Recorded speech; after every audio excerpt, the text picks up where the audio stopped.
white shirt, white shoes, white hat. How do we stay so fresh doing all this tile work out here? Alright, in today's video I installed a little backsplash. I got about halfway done through this backsplash, which is about 30 square feet. It's only out there on the job site today for about 3.5 hours or so, somewhere in there.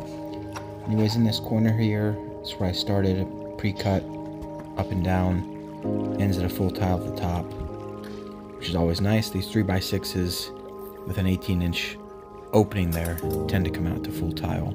Used a 1/4 inch by 1/4 inch notch trowel. As you can see, that stove opening, I dropped that down the depth of one piece of tile. That way you don't see the tile termination from the front. After the stove's in, it gives it the illusion that the tile goes down in there. It's pretty straightforward. Tomorrow I'll go back and tile up and around that template where the hood is going to be. We took the hood off, put a template there to save us literally hours of time making all those cuts around that range hood there.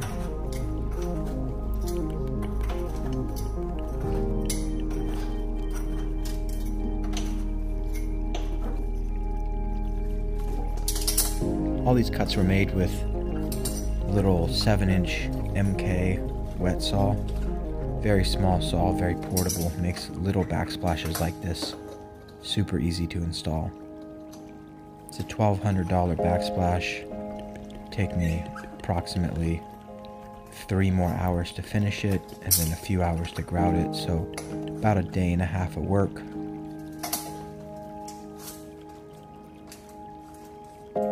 Everything was square, level, straight. The cuts were all the same everywhere, which is always a good sign. This is new construction, so everything should be plumb, level, flat, square.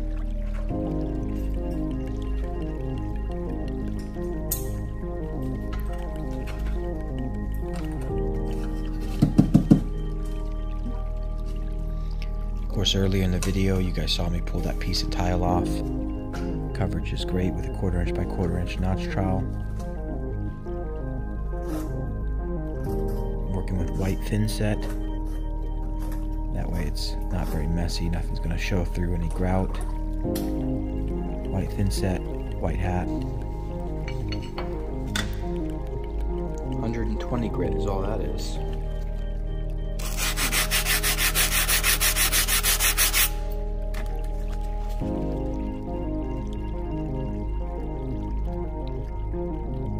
No one's got any reason to leave nasty chippy edges on their tile.